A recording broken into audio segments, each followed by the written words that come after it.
Buenas amigos, este es su programa Agenda Económica, de lunes a viernes, como siempre, creando la diferencia. José Manuel Luna Valiente, Luis Manuel Piantini y Ezequiel Molina Lizardo estarán con ustedes en esta hora del programa para analizar problemas y asuntos económicos, políticos y sociales. A Luis Manuel Piantini yo nunca lo introduzco como invitado porque no lo es.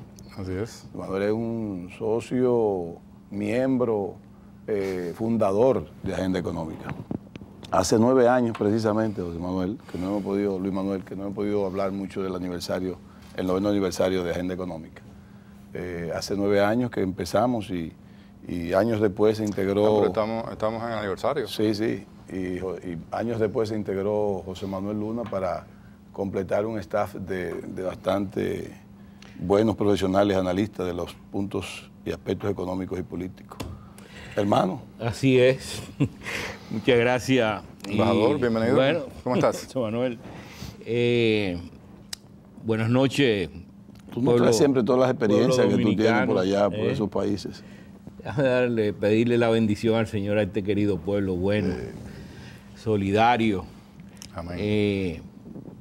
Que nos transforme el corazón, nos lo llene de amor y de paz. Sí. Y elimine un poco esta violencia que está arropando a nuestro país. Pero la violencia mediática, ¿verdad? Violencia y violencia, la real, sí. La mediática y la real. Violencia. Eso es lo malo, son las dos. Sí. Pero bueno, tampoco es de los mayores en América Latina, pero sí hay que evitar que pueda tornarse en un país tipo otros países de Centroamérica, que hay bastante violencia, aunque aquí las autoridades han dicho que en el último año parece que ha habido una declinación de la misma, ojalá, y hay una tendencia hacia eso. Bueno, el presidente Danilo Medina acaba de salir de Guatemala de la reunión de SICA, y a pocos minutos de salir de Guatemala mataron 2 periodistas. Bueno, Guatemala yo iba cuando estaba encargado precisamente del SICA, en el periodo 2004-2008 estuve encargado del SICA en la Cancillería, y yo iba todos los meses, 1 o 2 veces a Centroamérica, y prácticamente era de la reunión al hotel, yo no hacía alarde de valiente, ¿no? De salir afuera a caminar o pasear. Yo he ido muchas veces a Centroamérica y hacía lo mismo. Era de trabajo, de la oficina donde estaba la reunión al hotel. Para evitar. Me buscaba un buen hotel que tuviera bastante entretención, un buen gimnasio, un buen sauna, un barcito. De los países centroamericanos, escúchame Luis Manuel, el más siempre ícono de perturbaciones sociales, guerrilla, Guatemala es el número 1. Guatemala ha pasado, sigue siendo el 2. Sí, pero Guatemala ha sido siempre, los sitios públicos se entra por rejas, primero te miran y después te dejan pasar. Sí. Pero siempre hay muchas actividades a nivel mundial. En términos de violencia y criminalidad es Guatemala, El Salvador, Honduras, Nicaragua, Costa Rica. Exacto. Es el mismo orden. Sí, Nicaragua, increíblemente, Nicaragua es un país muy tranquilo. Pero está por debajo de Costa Rica todavía. Sí, muy tranquilo. Y Costa Rica últimamente, pero... El crecimiento económico de Costa Rica lo ha llevado un poquito a estar en el... Los del sur están más tranquilos en términos de violencia que los del norte. Sin embargo, los del norte están más integrados comercialmente que los del sur, para que tú veas. Guatemala tiene la ciudad de Antigua, se llama Antigua porque anteriormente se llamaba Santo Domingo, y es la única ciudad en el mundo que ha sido destruida 2 veces, una por un volcán y otra por un terremoto. Países violentos en Sudamérica, Brasil, Venezuela, Sí. Venezuela está número uno No, ahora Venezuela mismo. desde cuando Número uno la última Brasil. vez que yo estuve en Venezuela, en el 91 por ahí. Colombia, Ya había un problema Colombia de disminuyó violencia mucho. en Venezuela. Colombia disminuyó mucho. Sí. Ecuador también ha disminuido mucho. Chile ha tenido siempre poca. Bolivia también. No, Medellín, que era una ciudad que se hablaba de mucha violencia, ahora la reconocieron como la primera ciudad en América Latina. Exactamente. En términos de progreso, Es ¿no? una de las ciudades más avanzadas, por lo menos a nivel de seguridad vial, de seguridad también ciudadana. Es modelo a nivel mundial en temas de tránsito. Por ejemplo, ellos tienen instalado todo un sistema computarizado que controla los autos. Las multas son por computadora, por además, cámaras. Además de que se van directamente, teleférico. se van directamente a los sistemas de registro del seguro, la placa, y te toman la foto y te la mandan por internet y tú la pagas automáticamente. Y si no la pagas no puedes hacer ningún tipo de transacción. Para que tú veas. Se conoce como la ciudad inteligente. Que lo que tú creías hace 20, 25 años Exacto. que podía ser increíble. En el ahora 93, es en una el 93, realidad. en el 93 ¿Eh? tú no creías que eso iba a pasar. Sí. Y ahora es una realidad porque hubo un propósito de hacerlo, ¿no? Exacto. Y es también portadora a nivel vial es donde está instalado el famoso sistema vial que hablando de buses de tránsito, Transmillennium. Hablando de tránsito, es bueno decirle a los amigos de Agenda Económica que el Tribunal Constitucional excelente medida. Claro, porque es que era ilegal. Exacto. Recuerda, José Manuel, cuando yo decía en los programas, incluso recuerdo que lo decía mucho con Brown a la Sí, cabeza. Yo, mire, general, dígale a un AME que no me quiera quitar mi vehículo, que ahí no vamos a matar todo. Eso es ilegal, porque Sí. también era un negocio. Ya de último, en los últimos meses estaban cobrando hasta de que la charla. La charla. La charla obligatoria que te hacían para devolverte tu cosa y pagar tu multa. Tú tenías que pagar la charla también, 300 pesos por la charla. Así de los vehículos. 300 que se- pesos por la charla, te llevaban el vehículo 1000 y pico de pesos, más la grúa y la multa. Eso es un negocio y era ilegal quitarte el vehículo, es una Es bueno multa. que- es bueno que diga si la a ti te medida. agarran violentando una cosa o no, y tú no tienes licencia, el AME tiene derecho a sacarte del vehículo y a que decirte, busque a alguien que tenga licencia para que se mueva ese vehículo de acá. Pero usted no lo mueve. Sí. O sea, eso sí tienen derecho ellos, a que tú no puedes manejar sin licencia. Una interpretación abusiva de la ley de tránsito, que de hecho en el Congreso de la República está depositado y está ya en agenda para discusión la nueva ley de tránsito y vialidad, que debe ser implementada, que es sumamente moderna, muy adecuada a las experiencias de Medellín, Colombia, Brasil, países avanzados y ciudades avanzadas como Curitiba, en Brasil, que es el símil de Medellín en Colombia a nivel de avance en temas municipales. En temas municipales y a nivel vial, o sea, son ciudades modelo, Curitiba en Brasil y Medellín en Colombia. La ley de tránsito nueva tiene elementos importantes. El presidente de la República debió anunciar un proyecto en el discurso del 27 de febrero. No lo hizo porque el CONEP se adelantó a una reunión antes del discurso y fue al Palacio a hablar del tema del transporte. Y el presidente evidentemente no iba a presentar un proyecto sobre transporte porque iban a entender que había sido negociado con el CONEP. Y nunca ha sido así. Pero hay interés real y hay inclusive hay dos, y me reservo los nombres, de los sindicalistas, de los 4 principales que están a favor de ese proyecto.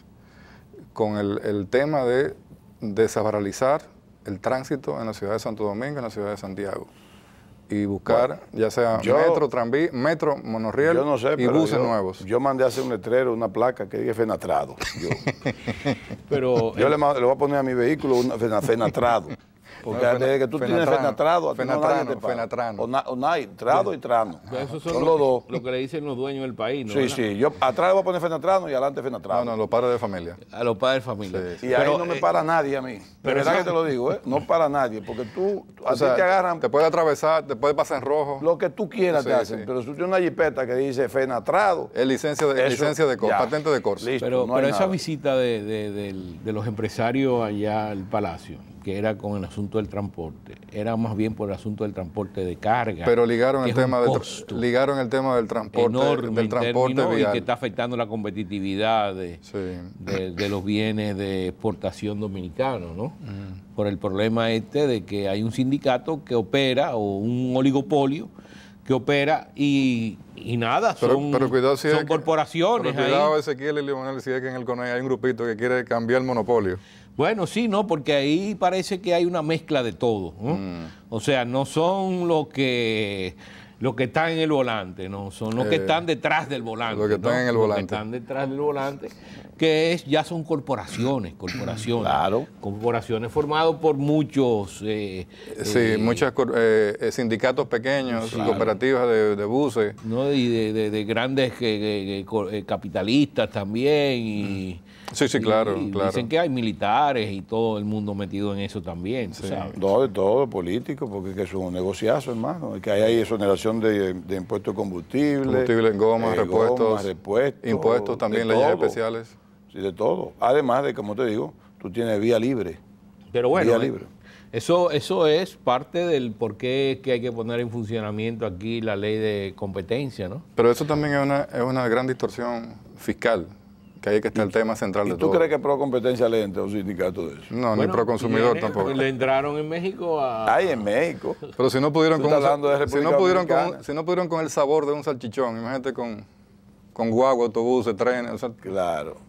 Es imposible. No. De todas formas, si el país quiere buscar realmente que haya reducción en la desigualdad en términos de ingresos, competencia tiene que funcionar. Si no, no lo va a haber.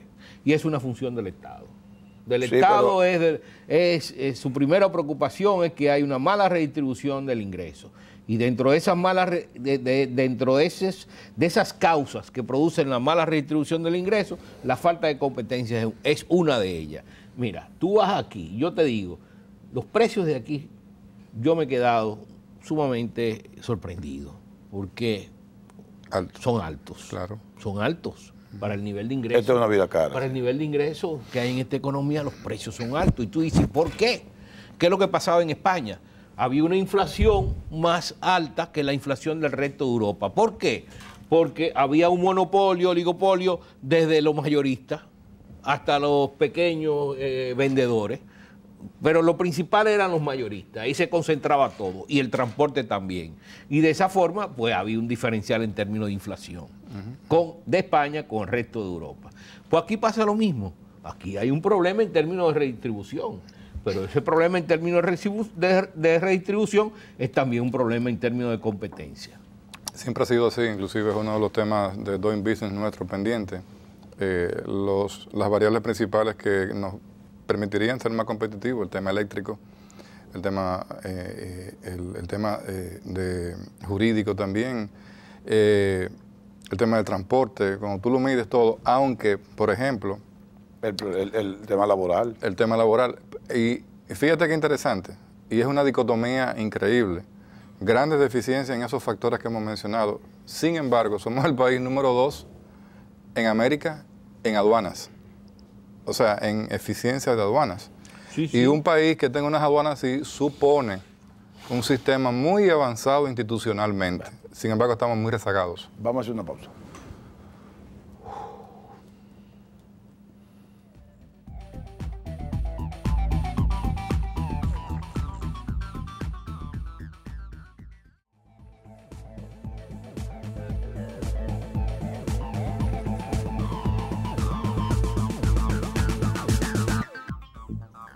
Bien, seguimos amigos en este programa, su programa Agenda Económica. El programa, estamos aquí todos los días, estamos acompañados de don Luis Manuel Piantini, el embajador Piantini, que nos acompaña en esta visita que realiza la República Dominicana y está en su casa en Agenda Económica, conjuntamente con don Ezequiel Molina Lizardo. Un saludo para don Andrés Terrero, que está sustituyendo en Ginebra.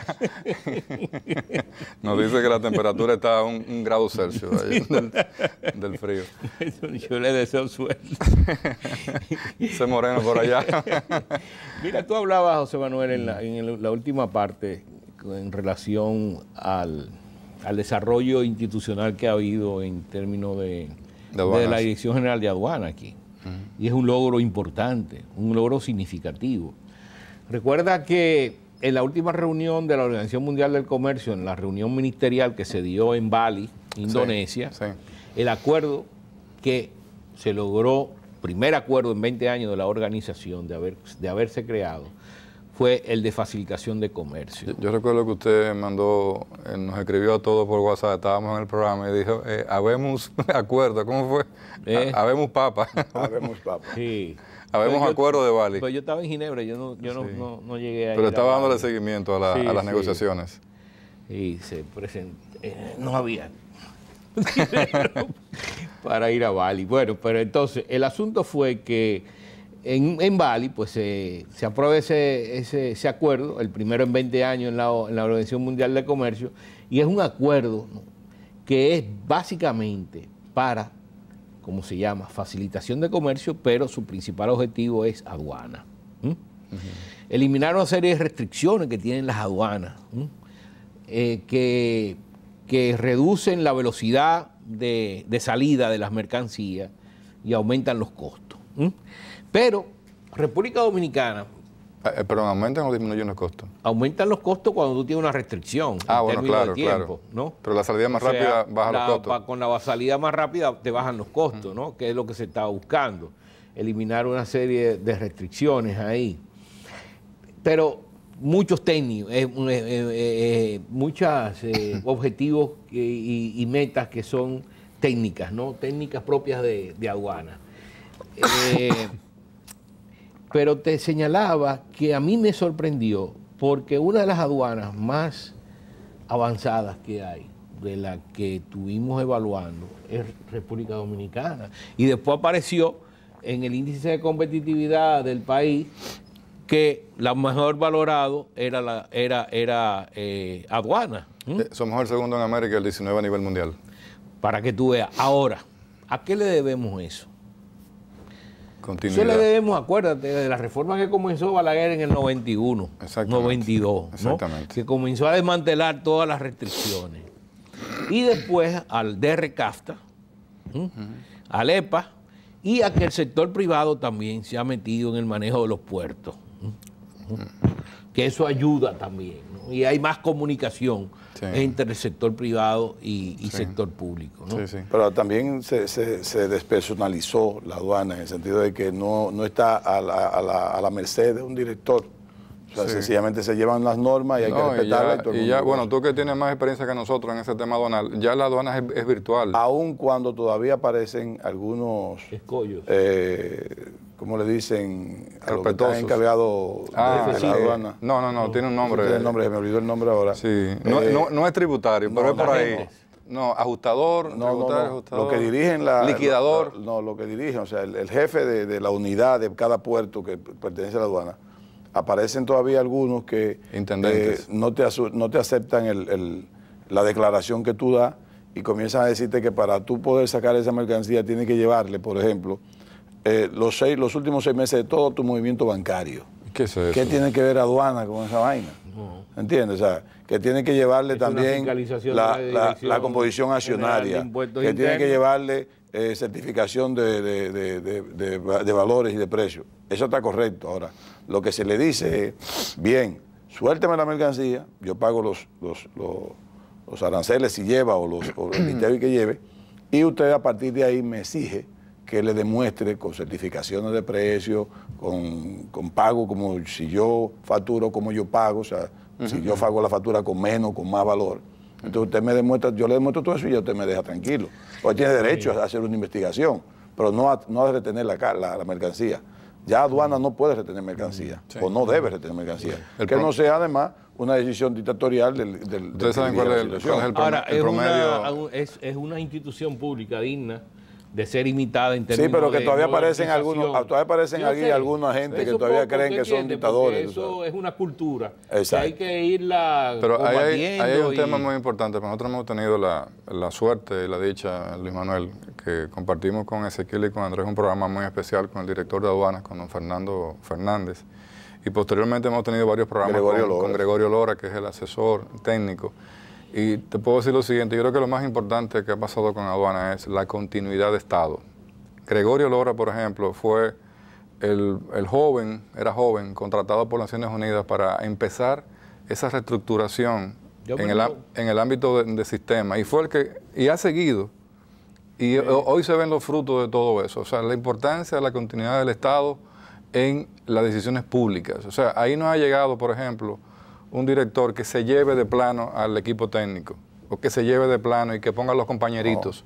Ahí la gente, toda la estructura técnica, legal, corporativa, administrativa, es de primera categoría. Fernando Fernández sustituyó a Rafael Camilo, y también mantuvo la institución. Rafael Camilo la mantuvo idéntica. Igual, mantuvo prácticamente lo mismo que Coco. Y Coco, que era, Bueno, que pudo haber... sustituyó a Miguel. Exacto, a Miguel A Coco. Miguel Coco. Miguel Coco. Sí.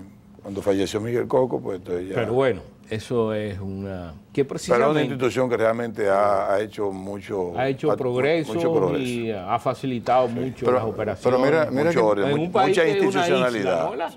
Que es un 3/4 parte Ya tú no de tienes isla, que estar dándole cuarto a nadie, tú tienes que estar...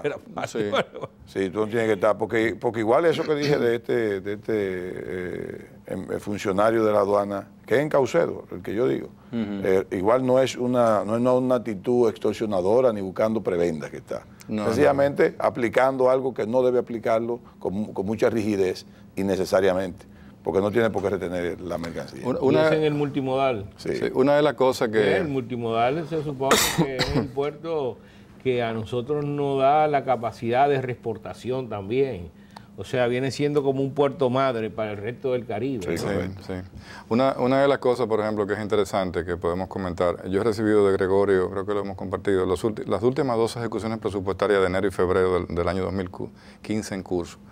Y las captaciones de ingresos tributarios, específicamente por aranceles y TEBI, en los 2 meses han tenido un superávit por encima de 1.000 millones del presupuesto de estos meses. Y ahí se da algo muy sobre 6.000 millones de sí, pesos cada mes. Ahí se da algo muy interesante. Tú dirías, bueno, pero con el tema del DERECAFTA, con el desmonte, Exacto. tú dirías, bueno, pero los impuestos por aduana van a ser menos. ¿Y por qué son más? Sí. Evidente. Porque la gente tiene más confianza en hacer negocios. Crecimiento. Y dice, pero si yo puedo sacar mi mercancía en un día, ¿por qué yo no puedo importar también? Crecimiento. Entonces, se van añadiendo una serie de agentes económicos que van agrandando la masa de importaciones. Sí. La República Dominicana pasó en este año de los 10.000 millones en el importaciones. El año pasado aduana se vio con un problema del asunto de las compras por internet. Y los agentes estos... Sí, lo que hacían una serie de operaciones... Los organizadores de mercancía, como uno le llama, ellos le dicen, ¿cómo es? Son firmas de cargo. Bueno, exacto. Entonces tuvo ese inconveniente, pero ciertamente regularizó un poco, o sea, se estaba festinando el asunto de la compra por internet. Sigue la compra por internet normales, pero ya... Y siguen también los contrabandos. Exacto. Sí, pero ya moví un poco. Yo creo que esa captación es una captación producto de una mejor eficiencia. Exacto. En términos del manejo. Eso es lo que quiero decir. El crecimiento de la mercancía no ha sido de una magnitud tal para generar ese nivel de ingresos. Sí, pero si tú te das cuenta y tú coges las cifras de importaciones... Parece que la mercancía pernota menos en las aduanas. Nos faltaron 3 millones para llegar a 10.000 millones en exportaciones, pero República Dominicana... Exportaciones, pero República Dominicana importó 14.000 millones, 2.000 millones más que el año 2013. Entonces, esos 2.000 millones son incrementos en los agentes tradicionales, añadidos agentes nuevos. Pero tú dices 2.000 millones más que en el año 2013. Y con una caída del petróleo... O sea, que sí, entonces la caída de noviembre para acá no se refleja en el año pasado. La caída se va a reflejar ahora.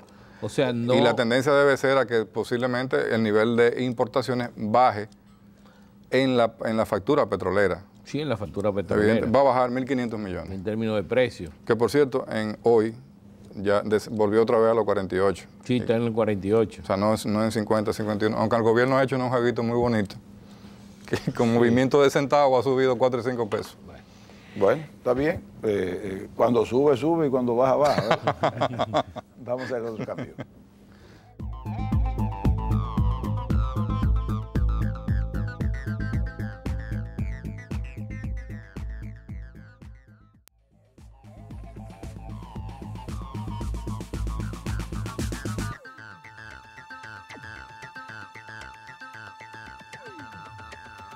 Bien, amigos, continuamos con el programa Agenda Económica. Luis Manuel Piantini, José Manuel Luna Valiente y un servidor, Ezequiel Molina Lizardo, continúan con ustedes. También se ha movido mucho el tema, Luis Manuel, de la inequidad en lo que es la distribución del ingreso. El gobernador del Banco Central, de hecho, ha señalado mucho el que los bajos ingresos no están ayudando a que este crecimiento continuo, que estamos hablando casi de un 6% en los últimos 10 años. Promedio 6.5. no se ha derramado al beneficio de la población. Porque ciertamente todavía nos señalan la CEPAL, el Banco Mundial, nos señala que tenemos 42% de pobreza, de ciudadanos de pobreza, con un altísimo porcentaje, por así decirlo, de pobreza extrema. Bueno, acaba de salir en el día de ayer un estudio del Banco Mundial. 13% de pero no pobreza 41, extrema. 36. Bueno, ellos Era dicen 42, ahora están en 37 37, ahora. 36 y pico. el gobierno, Luis Manuel, 36. escúchame, ¿tú te refieres a qué documento del 36? Exacto. El documento Bueno, del Ministerio. Del último documento. Está bien, hablemos de otros si tú quieres. Del MEPI. Realmente anda entre, vamos a poner entre el 37 y el 42. No, pero, Lo malo es que también tenemos que los pobres de ayer son más pobres hoy.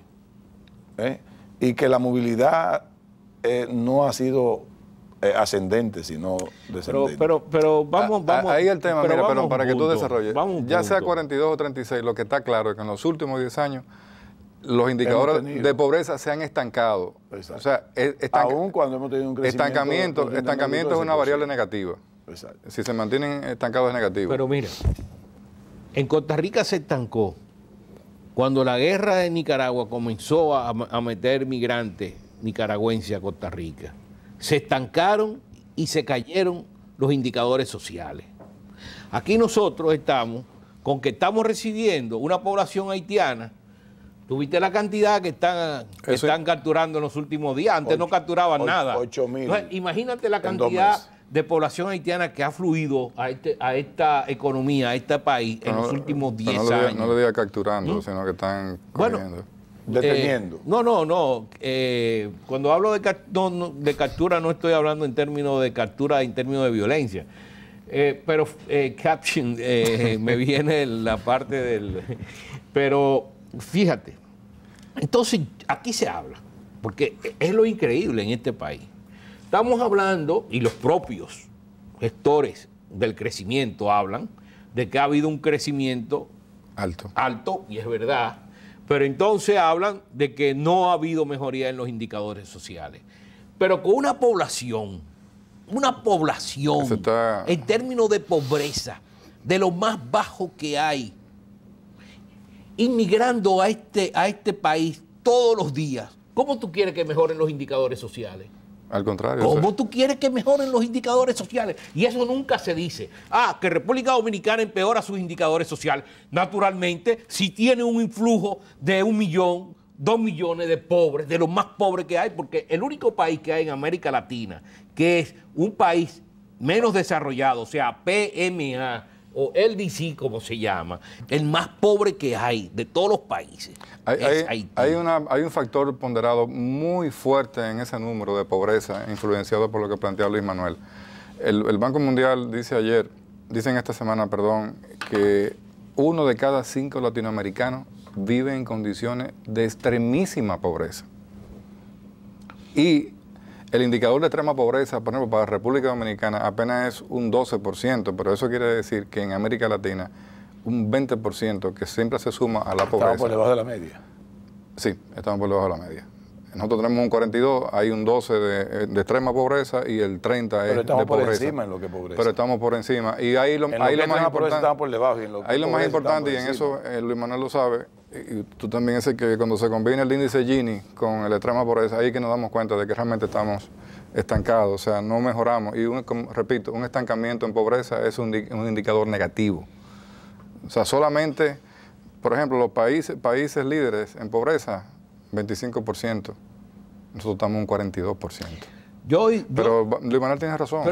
Y nunca se habla de eso, pero hay un componente muy fuerte. Nunca se habla de eso porque hay sectores que no conviene que le hablen de eso, porque son los que han auspiciado la inmigración de los haitianos aquí para reducir el costo de la mano de obra. Exactamente, exactamente. Entonces, el tema laboral ahí es primordial. Entonces hay un asunto, no lo queremos, pero sí lo queremos. Exacto, exacto. Y es lo que ha empujado a que esos indicadores sociales no mejoren. Ahora, yo bajaba hoy por la Tiradentes o por la Winston Churchill, no recuerdo bien. Y yo veía lo que era este país en el año 85, hace 30 años, y lo que es esta ciudad ahora. Y tú dices, bueno, pero aquí no ha pasado nada. No. Que nos vivimos quejando de que somos cada vez más pobres, de que nos estamos comiendo uno con otro. Pero cuando tú ves, tú dices, pero aquí hay una clase media que ha surgido una clase media. Bueno, que hay todavía mucha pobreza, es verdad, pero hay mucha creación de riqueza también. Ahora, el problema es que también la riqueza que se crea, como ustedes están diciendo, ya hay que comenzarla a redistribuir más, ¿no? Pero el Estado tiene parte de responsabilidad en eso. Nos quejamos, pero no aplicamos las políticas que son. Y entonces hablamos de que es el sector privado. No es el sector privado, es el Estado el responsable de aplicar medidas de políticas que mejoren la redistribución del ingreso.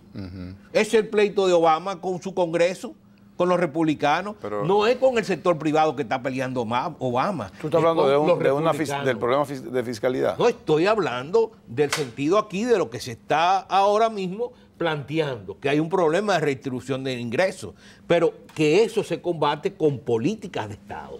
Sí, pero la mayoría de las veces. Ahí hay otra dicotomía. O sea, el tema de la redistribución del ingreso estaría bien solidificado si hubiese equidad en los sectores económicos. Aquí hay un pareto de sectores que están produciendo el mayor incremento del PIB, el caso de minería, y tú sumas todo y te vas a dar cuenta que la gran masa de empleados no está en los sectores que crecen.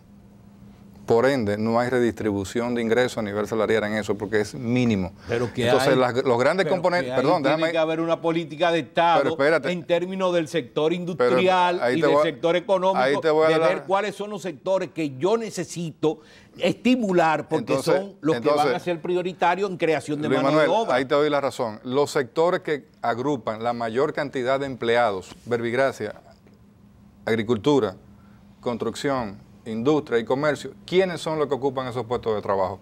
¿Sectores informales o sectores migrantes que no están legalizados? ¿Tú me puedes decir a mí si las compañías telefónicas tienen en su nómina a todos los que venden tarjetas en las esquinas? No lo tienen, no son empleados, no están en el sistema, son informales, y esas compañías se aprovechan de esa mano de obra extremadamente barato y es condicionada y es comisionada. Y ganan más que si estuvieran sentados cogiendo un teléfono también. Pero no, además que no tienen costo de seguridad social. Lo que ha planteado Ezequiel, que un empleado sentado ahí en su compañía le cuesta cada peso que le tiene que pagar 65 centavos a todo el sistema de seguridad social. 65. Al sistema, a la duplicación del sistema y a la triplicación del sistema. Y todo. Exactamente. Entonces, ahí se valida lo que tú planteas también. Aquí hay una masa que está haciendo una gran presión sobre el tema salarial. ¿Por qué? Porque inclusive esa misma masa, ahí está la parte de la poca visión del sector empresarial, esa masa no va a poder consumir los bienes y servicios que produce la misma economía. Porque esa masa que gana 4, 5 mil pesos, 10 mil pesos, no puede comprar todos los meses una camisa, un calzoncillo, una camiseta, unos zapatos. Además, ¿cómo educa a sus hijos? Está contando con que claro, el Estado Dominicano, que ha ampliado su sector educativo y que tiene todas unas facilidades tan extendidas, desayuno escolar, estancias infantiles, al pueblo haitiano les fascina ese esquema porque no lo pueden tener allá.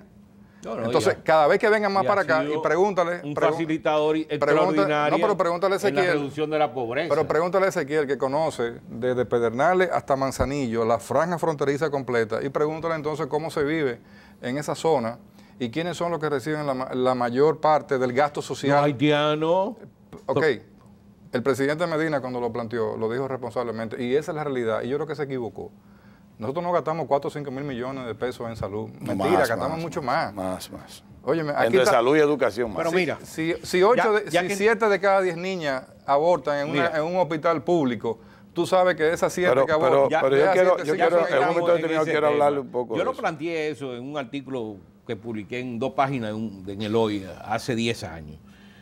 Esa situación de los últimos años.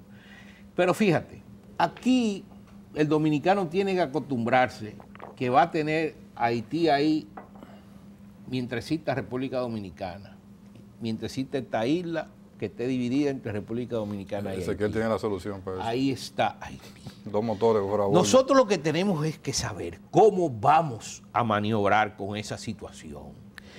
tenemos que participar en el desarrollo económico de Haití. Y que no nos quieran utilizar para resolver sus problemas internos.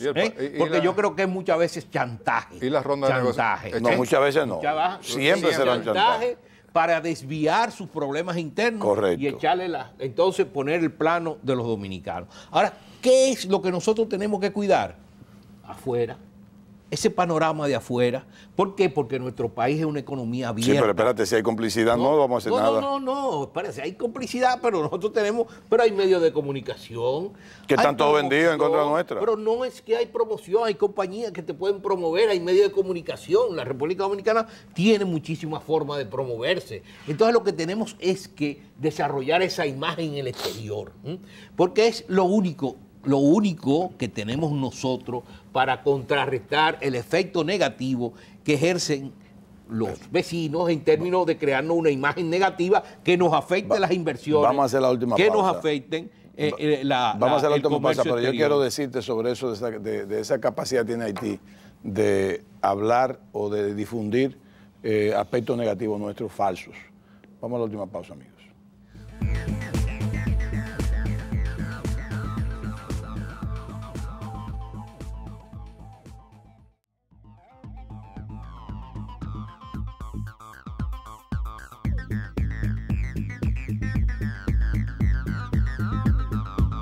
Bien, amigos, continuamos con el programa Agenda Económica.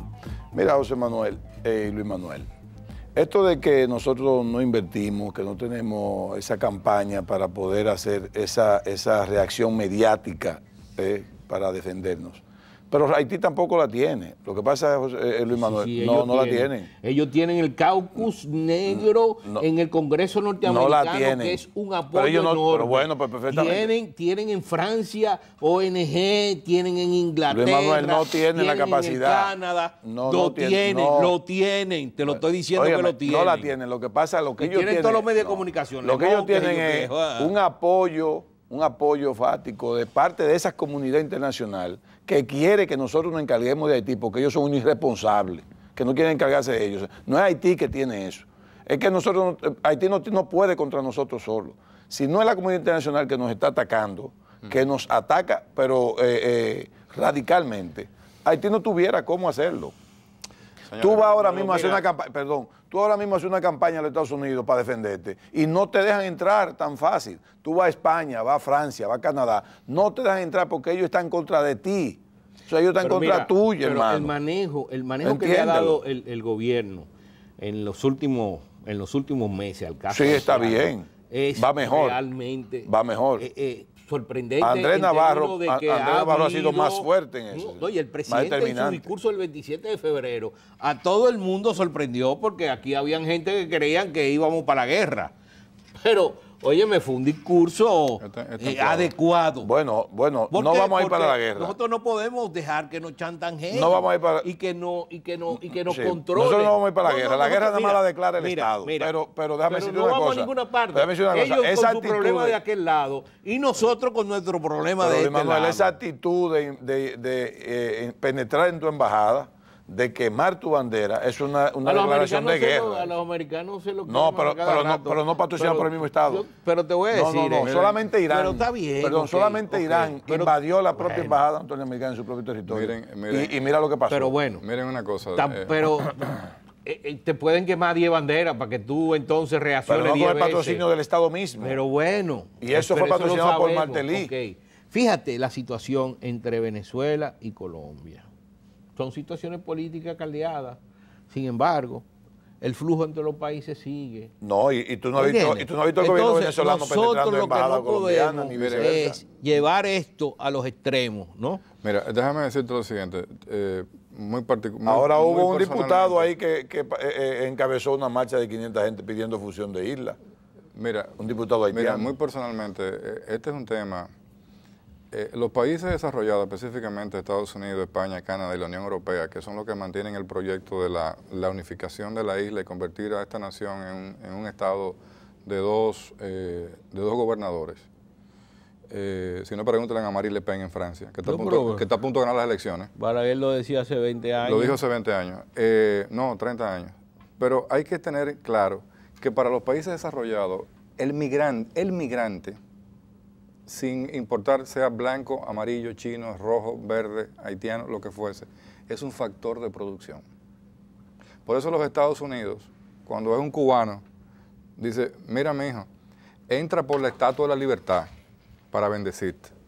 Ahora, si es un haitiano, sino que le pregunten a Islas Caicos, a Bahamas, A Barbados. a Trinidad y Tobago, No, y a San Vicente Granadino. que son del, exactamente, que son del CARICOM, que es el que nos ha impuesto a nosotros una prerrogativa de que ustedes no van a entrar aquí porque usted no le dan libertad a los haitianos. Entonces, ese es el tema. El tema es que una nación devastada, con un 3% de capa vegetal, sin condiciones, sin agua, sin condiciones humanas, sin seguridad. Hace 9 años yo escuché a Luis Manuel Piantini decir que Haití es un estado fallido. Pero siempre lo ha sido. Hace 9 años. Si no, pregúntele a Jared Diamond en su libro famoso Colapso, qué es lo que ha pasado. Yo aprendí, y me lo enseñó el profesor Wilfredo Lozano, qué pena que él está del otro lado, que un país no se puede desarrollar si no tiene la capacidad de subdesarrollar a otro país. En el caso haitiano es todo lo contrario. La única forma de yo lograr su desarrollo y dejar mi subdesarrollo es pegarme como una rémora a la República Dominicana. Y eso está clarísimo, porque Haití no tiene condiciones. Cuando Al Gore hizo el documental A Inconvenient Truth, La Verdad Incómoda, en el minuto, yo lo tengo grabado en la mente, en el minuto 104 aparece una foto de la isla completa, él hablando de que no pueden haber dos políticas ambientales en una isla compartida por dos naciones. ¿Y qué sale? La vista aérea de la frontera que tú conoces, Ezequiel, del lado haitiano marrón. Mira, y del lado dominicano verde. Entre el Entonces, año 60... No hay condiciones para nada para que los haitianos, lo dice Le Novelis, dijo en Haití, señores, nosotros no tenemos condiciones para atenderlo a ustedes. Váyanse para allá. Sí, salgan. Es un editorial del periódico haitiano. Entre los años 60 y 80. Yo sé, pero nosotros lo que tenemos es que blindar la frontera. Luis Manuel. Pero bueno, esa es la responsabilidad de nosotros. Será brindar con copas en la frontera. Entonces, entonces, ¿qué tú piensas que vamos a hacer?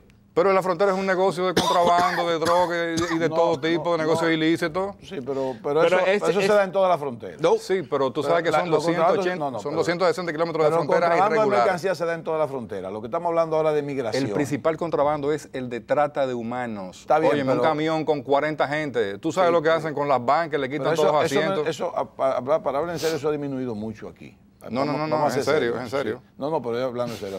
Lo que digo es que entre los años 60 y 80, Luis Manuel y José Manuel, aquí hubo una especie como de corriente o de fiebre de salir del país, hacia Nueva York, Estados Unidos. Puerto Rico, recuerden, Nueva York, los 60 y los 80. Hasta Venezuela no íbamos. Y era clase media. Pero podemos decir ahora mismo que del 2005 para acá, profesional. Sí. Del 2005 para acá, ha disminuido mucho el deseo del dominicano salir de su país. El éxodo dominicano ha disminuido muchísimo, es cierto. ¿Por qué? Pero migrar de tu país es uno de los aspectos cuando un Estado comienza a ser fallido. Cuando esa migración pasa de unos niveles, porque siempre hay movimientos migratorios. Bueno, hay migración por violencia, hay migración por hambre también. Lo que está pasando con Venezuela, por ejemplo. En Venezuela hay una fuga ahora mismo. Sí, pero mira, hay movimientos migratorios. Hay una situación muy delicada y que hay que poner atención, y llamar la atención al Ministerio de Turismo. Quienes conocen Bávaro y Punta Cana, óyeme, Bávaro hoy en día es una comunidad haitiana.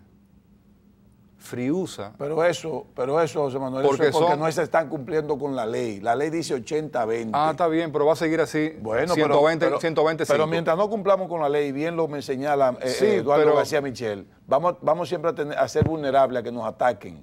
Porque cuando tenemos, la ley dice 80 dominicanos, 20 extranjeros, y tenemos lo contrario, cuando querramos poner orden sobre esa ley, Ezequiel, entonces van a decir, no, es que tú no lo cumpliste. Ve dile a esos mismos amigos de nosotros, empresarios que tú conoces, que le pague mejor a 80 que menos a 20. No lo va a hacer. Mientras menos le pueda pagar a la mayor cantidad. Esa es la ley, hay que cumplirla. Mientras menos le pueda pagar a la mayor cantidad de empleados, el empresario va a estar más contento porque es un empresario rentista. Es un problema económico. Es un problema económico. Lo que está buscando es mayor rentabilidad. Lo que pasa es que cuando podemos obviar la ley, ahí nos vamos a crear un problema de institucionalidad automática. Está bien, pero entonces dile a un constructor, en una torre, ¿cuántos haitianos trabajan? ¿Cuáles son los aspectos? El 100%, ¿Cuáles son los aspectos que ven más esos países cuando el respeto de la ley? Eso es uno de los grandes aspectos de la institucionalidad. Sí, respecto a la ley. Hay un elemento A la ley también. interna de cada Pero país. también los dominicanos quieren ser peloteros, músicos, bailarines, ¿tú entiendes? Entonces, Bueno, pero está tienen bien, derecho. Pero está bien. fíjate algo también, Ezequiel y José Manuel. Uno de los factores que nos ha impedido a nosotros avanzar en términos de la tecnología, de tecnificarnos más, Exacto. ha sido el asunto haitiano. Porque si no hubiera habido esa emigración, limitaciones. nosotros hubiéramos hecho esfuerzos en mejoramiento en capital humano, ¿no? Y en avance de tecnología. con capital ¿eh? intensivo de capital en tecnología. Innovaciones, Innovaciones. y recursos para la investigación. Exacto. Pero, ¿para qué? Cuando tenemos esa masa de desempleados ahí que podemos utilizarlo donde quiera Sí, ya. pero lo que ha planteado Ezequiel, que tenemos 3 años hablando del tema fiscal, señores, esto es más delicado de la cuenta. O sea, ¿qué presión tributaria necesita la República Dominicana para poder cubrir esas demandas sociales? Entonces, el gasto de capital, lo que necesita el gobierno, mira, yo te voy a dar una malísima noticia en este programa. El Ministerio de Obras Públicas acaba de suspender en el día de ayer la licitación de la carretera Navarrete-Puerto Plata, Navarrete-Maimón-Puerto Plata. Yo no sé por qué lo hicieron, está en el presupuesto, pero es preocupante porque evidentemente demuestra un tema de manejo presupuestario y de prioridades de la presidencia. Es una obra de 200 millones de dólares. Acuérdate Pero el presidente tampoco se quiere endeudar. que el precio del oro se ha Bueno, caído yo no quisiera también, seguir ¿no? endeudándome. No, pero Ezequiel, hoy decimos, el metro se comió y el déficit fiscal. Móntate en el metro, en Mamá Tingó, y ven a la feria para que tú veas. ¿Tú sabes cómo viene la gente ya en el metro? Así. Por la Sí, facilidad sí, que le da en términos de tiempo. No, el que se levantaba a las 4 de la mañana se levanta a las 7 Por y llega en eso. 20 Óyeme, minutos a su mira, trabajo. oye, más que tiempo, además de tiempo, Decencia, la tiempo, seguridad misma. seguridad, mira, seguridad, tiempo, limpieza, higiene. En el metro de la República Dominicana no hay el primer graffiti. No existe un tipo que... Eso no existe en el Pero metro. tal vez ahí lo vienen y Bueno, lo quitan. el tipo lo hace y lo borra de una vez y le toma una foto. Lo que pasa Y le toma una foto. Esos sprays están prohibidos y hay detectores de esas cosas. Es peligroso entrar con spray en el metro. Sí, pero O sea, un país está necesita. penado. La CEPAL dice que los países necesitan, lo hemos discutido en este programa, el 6.4 del PIB para obras de infraestructura y logística. Estamos de acuerdo. Balaguer lo metía en 8%. Y el Sí, pero 9%. también cometió el error del 1990. No, también. pero eso es diferente. Estoy hablando del periodo Fila de gasolina, 67, el azúcar en los supermercados. 68, Señores. pero Hay tiempo para otro. pero el asunto de la presión fiscal, tú sabes bien aquí que no es por tasa, Vamos a hablar de ese tema en el Vamos a ese próximo tema. programa. tasa alta, ¿no? Vamos a hablar de ese tema en el Hay próximo mucha programa. evasión, hay mucho costo fiscal y una serie de cosas, ¿no? Amigos, que Dios los bendiga. Hasta un próximo programa. Buenas noches.